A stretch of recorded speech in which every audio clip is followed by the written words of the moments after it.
under the Race to the Top grants, states were required to develop statewide comprehensive assessment systems. Now, even if Race to the Top goes away, and it will, the idea of having a comprehensive assessment system is a pretty good idea. The components under the Race to the Top grants that were required in such a system included developmental screening, instructional planning and decision-making, and evaluating classroom practices and program quality. All of the things I just spoke about. So the ideas are good. But a recent study concluded that there is no state in the country that has a fully developed statewide comprehensive assessment system. However, many states are working toward achieving that goal.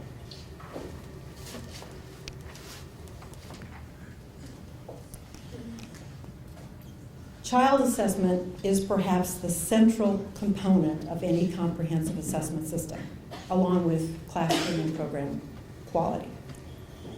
Why? Because, and I've mentioned this already, it's used to document progress in learning as well as to measure the quality and effectiveness of early childhood programs.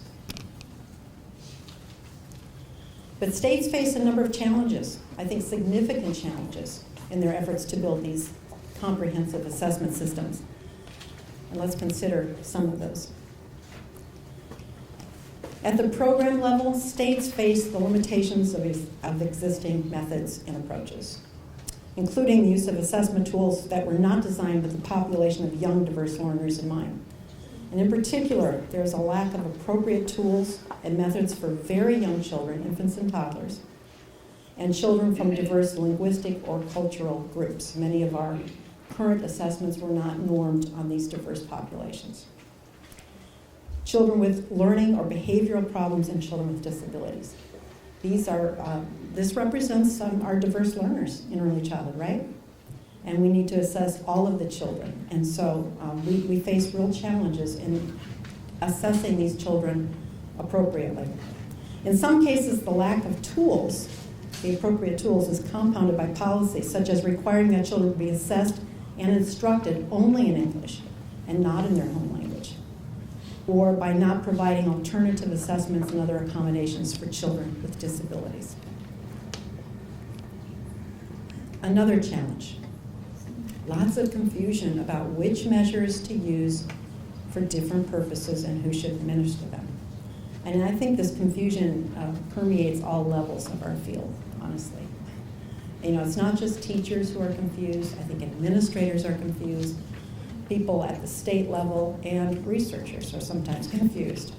A typical question that I often get is, whether a particular tool, and you can fill in the blank, is acceptable and useful for an early childhood program, okay? Rarely does the questioner begin by describing the purpose of assessment and sharing how this information will be used as part of an integrated assessment system.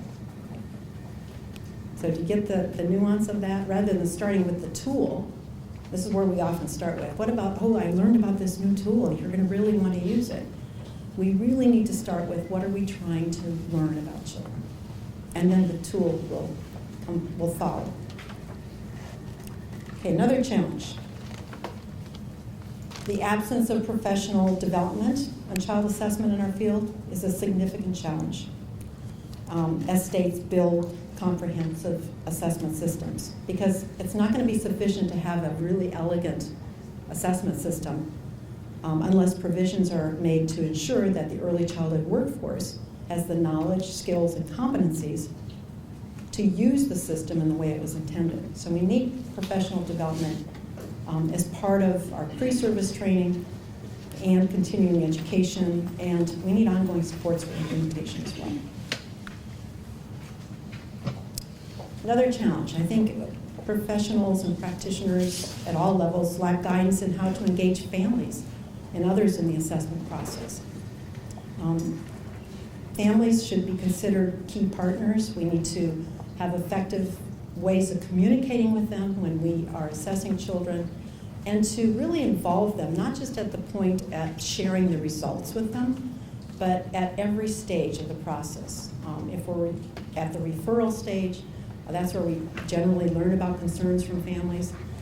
And then we plan what to do about those concerns, and usually that involves some kind of evaluation or diagnostic assessment. And families should be a part of that process because they have lots of good information to share. And then certainly at the point of sharing information, families should be involved.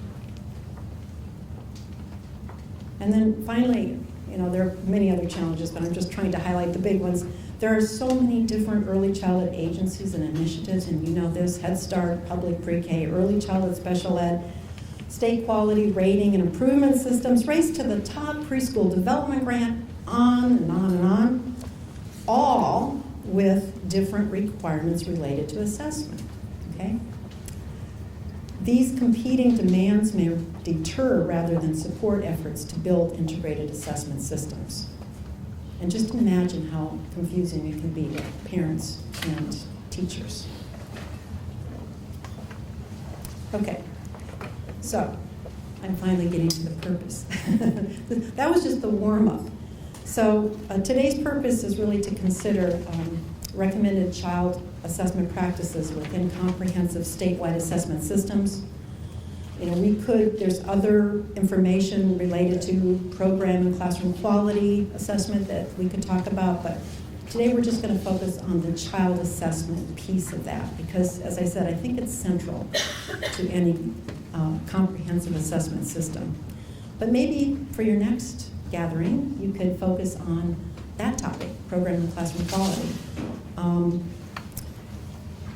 Or I noticed that many of you are signing up for sessions on differentiated instruction and math instruction, two other areas I'm really interested in. So these are just ideas for future gatherings and conferences.